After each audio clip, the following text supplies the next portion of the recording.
today we are having a wine with the fabulous Yas from the world's biggest garage sale. Yas, thank you for being here. Oh, thank you for the invitation. You know how terrible I am? I don't even have wine. I have water. Oh my God, this is an outrage. This is an outrage. Breaking the rules. And I know. I'm not too disappointed though. I'll have a wine later. I promise you. Perfect. Well, I will drink for both of us today. Because realistically, you're the one everyone wants to hear from today anyway. So thank you. I know that you are a very busy woman running an epic business. So I really appreciate you taking the time to share some insights. So let's kick it off. Tell us a bit about your background and your journey to date with the world's biggest garage sale. Yeah, look, my background is really, I'm a doer. So throw me at whatever needs to be done and I'll get it done. And I started as a pizza delivery driver as a high school year 12er with Silvio's Dial Pizza. But why that's important is because, and it was prior to the Domino's acquisition, my first ever manager was Kerry May, Don May's sister. And Don is still the CEO today of Domino's, like 30 years later, maybe not quite 30. I'm showing my age there, But Kerry was such a great leader and an amazing female leader. And so right from the start, my first ever job taught me that women can be strong and excellent. And also that you've got time to lean, time to clean, and you do not stop working from the minute you arrive until the minute you leave. And those values have definitely imprinted on me throughout my career. And I really am all about service to the customer intimacy, not experience. It's customer service was never good enough. Customer experience sounded better, but we call it customer intimacy. And that is amazing. Internal, external, all your partners, anybody that you deal with. And it's love, right? It's actually love. And so my career kind of took me a lot in sales. Sales was my thing. You know, would you like a garlic bread with that on the phone versus then integrating hardware technologies that I did for a number of years at a company called Video Pro in Queensland. But I've always been an entrepreneur in a business. Like I was the licensee of a Silvio's store at 18, didn't go to uni because I got offered that job and just always had to kind of sell my way to success, but in a really authentic human way. I follow processes, but there was always this more. I need more. That's not good enough. I want to push it further. And so when I started the world's biggest garage sale as a concept, really at the start, it was just to design a way to get people to provide money without asking them for money by having a garage sale. But it was 8 years ago I started that, but I kept asking my customers at the time, and it was just a hobby. Tell me why? And I would just automatically ask people. It's just my personality. As a founder now, 4 years in, I can tell you that those skills are really valuable skills. Yes. Tell me more. Definitely grown and scaled the company over the last 4 years in particular. And we started off as a garage sale. We still are world's biggest garage sale by brand. But what we really are is this evolved circular economy business. And I'm happy to call it out here early, publicly, that I created a company 3 years ago called Seconomy. And it was never launched, never released. It was always going to be some sort of brand of world's biggest garage sale, because I knew then that world's biggest garage sale wouldn't be sticky enough for my corporate customers. I knew back then we were going to move into B2B, and I needed a B2B brand. So we're raising capital at the moment, and so I'm out there pitching my business. But what it is actually just a constant evolution of you as a person and your product offering that sometimes means it becomes something that you didn't think it would be. So 8 years ago, did I think the world's biggest garage sale would turn into Seconomy as a circular economy pioneering platform opportunity, in this country and beyond? Maybe I didn't think about it so articulately, but I definitely thought and felt big and impossible, and that there was nothing in my way except for my own mind and my own beliefs. So I don't know. Sales is always a word that I think, like, what's my real core skill? I think it's relationships, Danielle, not sales. It's relationships. Wow, I would counter and say, what's the difference? There is no difference. That's the thing. Yes. There is no difference, because transactional value produces money. Relational value produces trust, transparency, authenticity, connection, community, and all of these other value propositions that might not be able to be measured on the balance sheet, but they absolutely are more valuable than anything you see in black and white in the company. Absolutely. And you mentioned just then that you were out raising capital. And I think it's interesting as a founder, I think we're always selling. So it's selling to customers, raising capital, convincing employees to join us on this crazy journey. I kind of think sales is the number one skill of any startup founder, if we're being real, whether we call it sales or relationships. I 1000% agree with you. And I have to admit, the first time I sat, it was actually Vu Tran from Go One. Oh, wow. Yeah. He was a mentor in an accelerator program I was in. But before meeting him, I was a mentor in an accelerator. I remember River City Labs before I was a founder, or before I knew I was a founder, but I hadn't really embedded myself in the ecosystem. They were looking for someone with sales skills. And I'm like, oh, I have like 20 years of sales skills. I should. Yeah. And so I ended up mentoring the B&E3 cohort and meeting Ryan and a whole bunch of other people from, some amazing companies. But what it did was it actually created this new network opportunity for me. And what I cared most about is I got to talk about sales and, the cycles and how you can win customers and all the theory behind how you do sales. What I learned is that it was quite vacant in this startup ecosystem. Like it was almost not, like it was rare as a skill. Like I think we can sell ourselves, our company, we can get up and do a pitch. But I think there's this, I feel, this is my opinion and it's my opinion. So it's, right for me or to me. But I feel like we get taught or told, and I've experienced this myself, build a product, then go find your customer. I'm like, no way. I said the F word then quietly. That's no, get the customers and then work your product out after. So once you have customers and they're sticky and they trust you, they then help you develop the product. And literally, I just got off the phone to a potential investor. And I joke about 3 million in 3 weeks. Like that's unheard of. I'm going to put it out there and say I'm going to raise $3 million in 3 weeks. I'm in week 3. I believe in you. Yeah. Thank you. And I had a offer of $3 million from one person. Wow. That's fucking crazy. That's so cool. The crazy thing about it is, and I'm literally just off the back of it, so I'm still on a bit of a high and I like, but I have 2 feelings. One feeling is fucking like yes, as in everything I say to people about relationships is true. They just validated everything that we are talking about today. Yeah.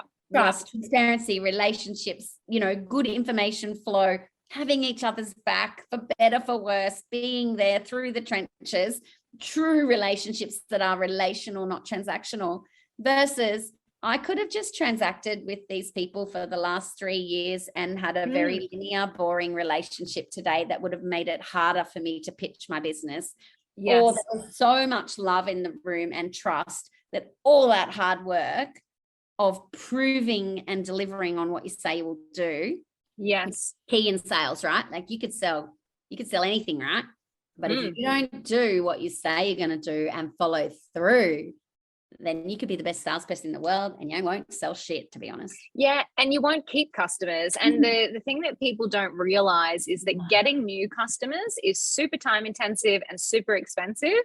Keeping customers, building great relationships, those people are the people that will be the most profitable in your business. So it's like, if you just put relationships first, the profits will follow. I cannot agree more. And we run, obviously sales platform and have e-commerce. And whenever I run reports and I see we cracked the 50% repeat customer metrics for a day, I'm like, yes. And look, we sit on a bad day, it might be 35%, but generally it sits between 35 and 55%. So let's say it's 45 as an average. That's pretty darn impressive. I'd love to know what Domino's repeat customer metrics are, because I reckon that we've given them a run for their money, and in a positive way. Back to Kerry and Don, who are both exceptional leaders. Yes. I got taught that so young. So I think maybe, Danielle, have we just discovered that potentially a good start in life is getting in there in the hospitality fast food industry and having to upsell fries or garlic bread with meals. I tell you what, having any kind of sales experience with customers where you realize that it is so hard to deal with the general public, that skill of being able to problem solve on your feet and yes, sell and put on a happy face sometimes when you don't want to put on a happy face, either whether you do it in hospitality or even in a call center. Yes.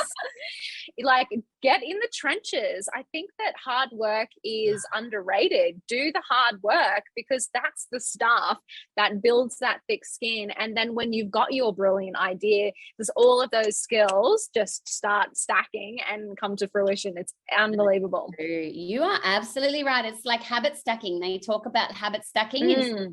Atomic Habits is a really good book.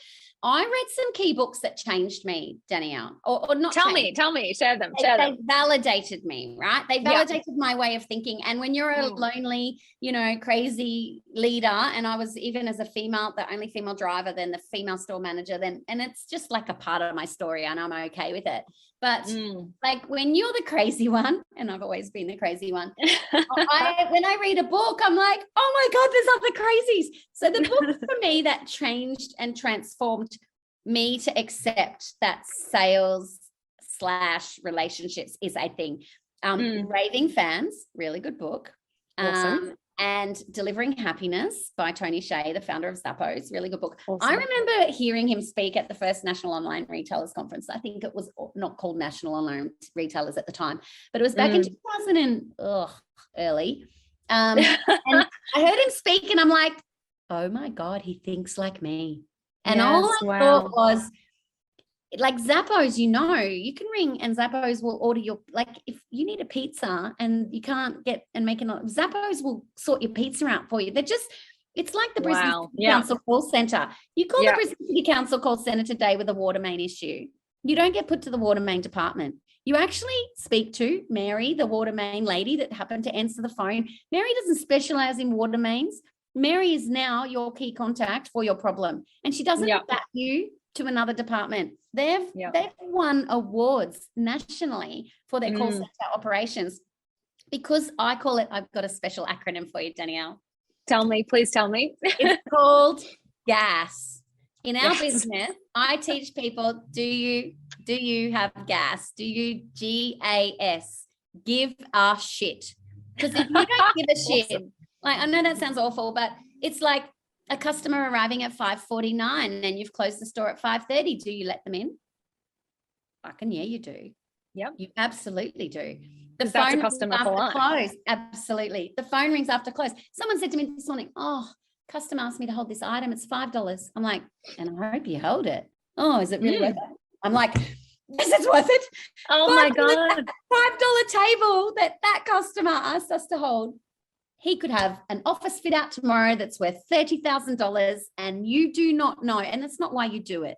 But everything in this world is so interconnected. Never burn a bridge and never be too good to help someone that might actually fall out of the parameters of your boxed in linear design. Oh my God, I could not agree with you more. I have this saying as well. So in Scrunch, in our industry, there's so much turnover. And so I always say, it doesn't matter if someone doesn't buy from me. I need to build a good relationship, because 9 times out of 10, they go to another business within 12 months and then they walk us in there because it's the right time for that business. And because we weren't idiots and we didn't just go, oh, you're not going to buy, I don't want to talk to you anymore, because we take the time to build the relationship, it comes back around, even though it might be a little bit more work than just going, oh, well, I'll just move on to the next person. It's flexing your muscle in, like the gym of the world, right? Like you go, I want to be ripped, and I want to be ripped, right? To get ripped, I got to go work my butt off, and I'm not going to see results for a long time until one day when the habit stacking continues. Yes. Yeah. Hard work. You said it before. Hard work makes luck. That's what I got taught young as well. And that I will get my muscles and my abs back when I do the work. So you will win the customer over, and it might not be that $5 customer today or tomorrow or the next day, but you will win the relationship. And that's more valuable. And the lifetime value of that relationship is not even measured by the dollar. It's actually measured by the ability for your customers to be your best salespeople. Yeah. Oh my God. And isn't that amazing? So people get so hell-bent on, how do I systematize my sales, get a sales team, hold them to account, have meetings. What if your sales force was your customers? That is where we're at. Like, I am the only real salesperson in my company. I have 30 plus people. When I'm not around, that kind of falls to shit, but that's the stage and phase we're in. But I mean, it's okay. That's normal. And it doesn't really fall to shit. It just misses my skill. But we're building now the team. But we're 4 years in. I didn't hire anybody in sales. I think the CEO needs to be the chief execution officer, the chief evangelist, the chief sales, and then other people can operationalize your business and do your code and do all that sort of stuff. But you need to be the face. No one's going to sell your business better than you. And no one knows your business better than you. So how can you train somebody to sell your business when their message will be diluted and then the next person's message is diluted? The strongest, most, potent message is going to come from the founder. And it doesn't need to always be that. You've definitely got to work yourself out of a job. And I don't want to be the chief everything officer anymore. It's not my desire nor design. But what it does is it provides this opportunity for you to have these consistent, strong foundations. Like my customers, I always say, like even an investor asked me the other day, oh, how is that scalable? I'm like, do you just want me to give you my customer's number and you can have a talk to them? Yeah, absolutely. Said, do you want to call my customer? Like, don't believe me. Go and call my customer. I won't prep them. I will give you their number and see what they say about me or the business and our service and our delivery and our intimacy. And in fact, that happened to me this week when multiple calls had happened. And one of them was a customer call with some of our wider team and board. And they were like, oh my God, I know you said they loved you, but I had no idea they loved you that much. And it's not even about the love. It's actually about, this is commercially sound. This is what we need to do. This is how we're going to do it. We trust you. We value the relationship. We see this as just the beginning. And how do we do more? Oh, and by the way, we told 5 other people about you. Expect calls. Oh my God, that's unbelievable. That's it. When your customer values and look, that's it. You kind of touched on something there, which is, you still do have to have a product or service that solves a problem, right? Of course, we're not scam artists. We have amazing products. And then if you can layer onto that something that solves a problem, the relationship, holy shit, you've got a recipe for an amazing scalable business, and I'm a huge supporter of that idea of actually do the unscalable, because right now there's so many businesses that are just putting money into Google ads, into social ads, into all of the same marketing tactics. The stuff that, is the personalized handwritten note that takes a little bit longer and is a giant pain in the ass.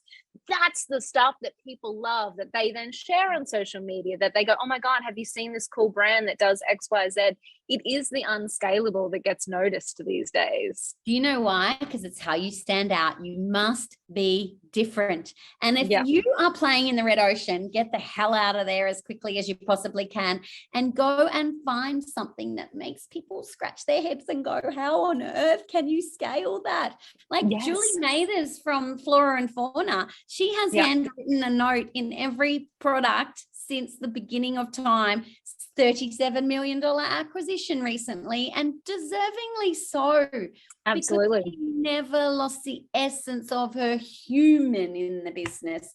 And I bet she doesn't regret one single note now. No way. And her team do it, and there's a lot of love, and it is the unscalable, Danielle. You've got to do different, and different is hard. And I think this takes me back to another one of the books that I have in my little onboarding thing that we're building for our team.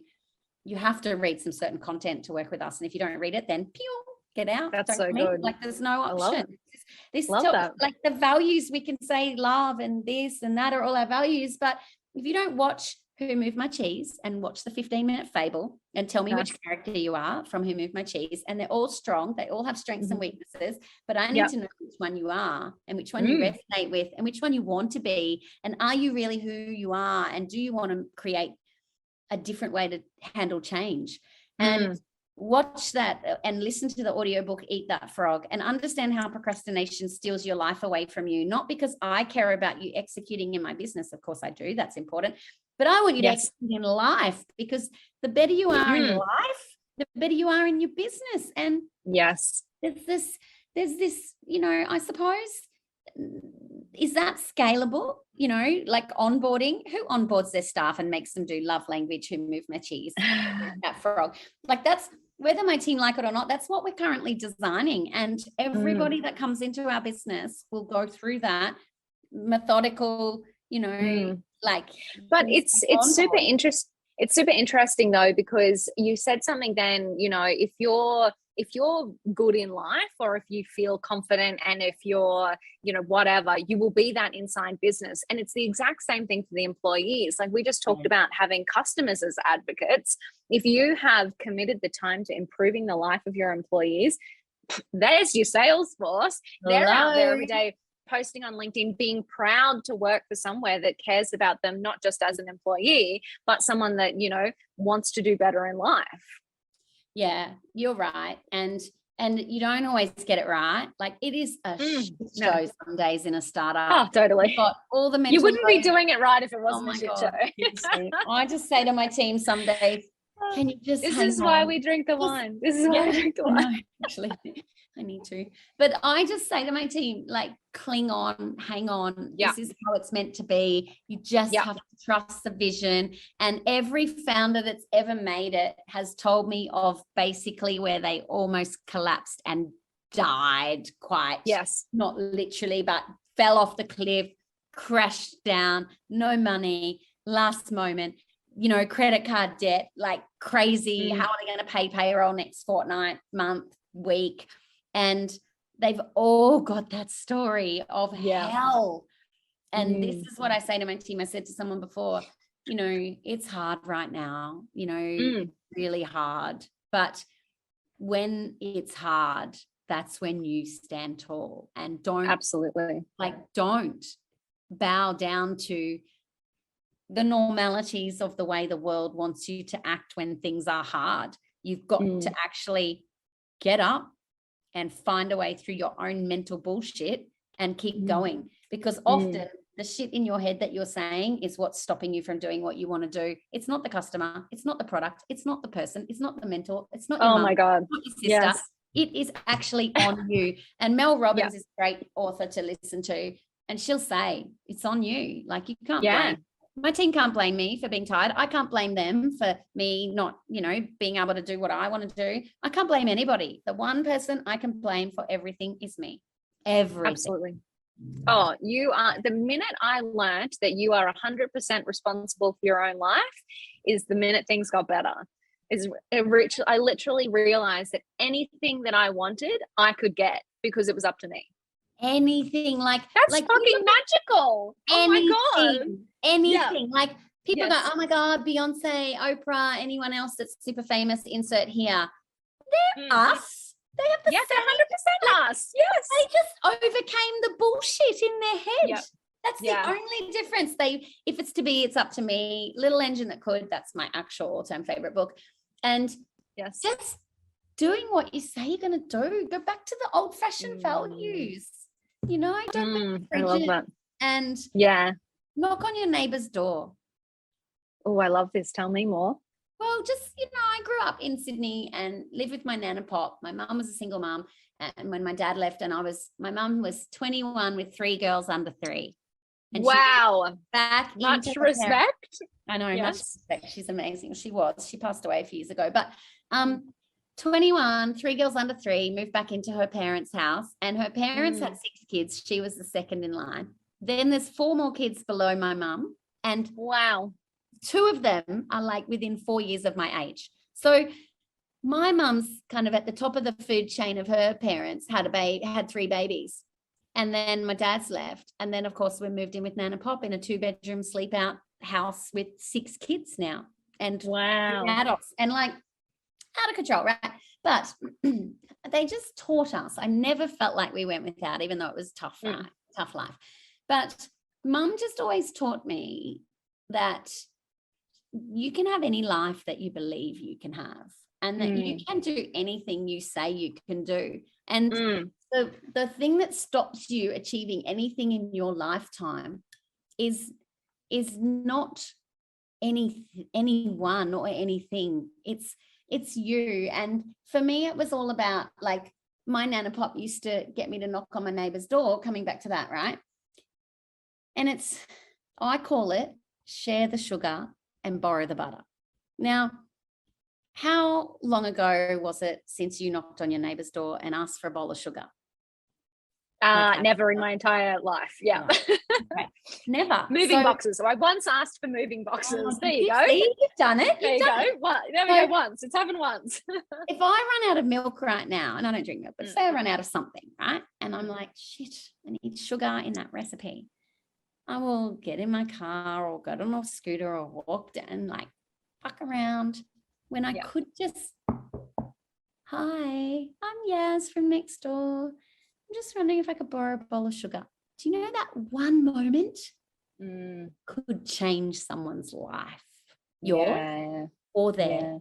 How do you know that sharing that sugar or borrowing that butter doesn't have a profound ripple effect that creates a wave of energy in the future that actually connects humans more than this interconnected world we live in digitally, which is important, but the human world is just as important. And we all whinge about robots, but at least the world does. But have you knocked on your neighbor's door to borrow something lately?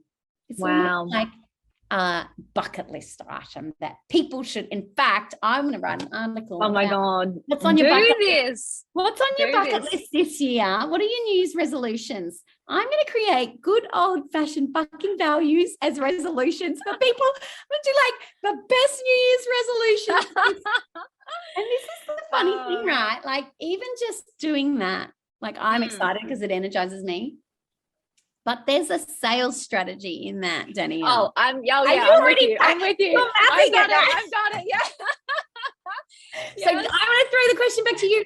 Tell me why we react like that. What is it within us, and how do we help others think of those wireframes? Well, the most interesting thing that happened for me when you told that story was, so obviously sales online, it is what we care about is helping founders and business owners understand that sales doesn't have to be shit. It is actually, you have created, whoever you are listening, a product or service or business that is absolutely fucking amazing, and it will change someone's life. So if you're not selling or sharing that with someone, you are doing them a disservice. So for me, I've got goosebumps, oh my God. For me, when you just said knock on someone's door, it could change their life. For me, that is sales. Knock on someone's door and add value and build a relationship. That is sales. That is sales. It really is knocking on the door. It's knocking on the door. And you know what? And it's funny, I've been in sales my whole life as well. So like 20 odd years, got to cover the grace these days. And people always say, okay, what's your number one sales tactic? And I'm like, I don't have one. I'm like, I hate the word tactic.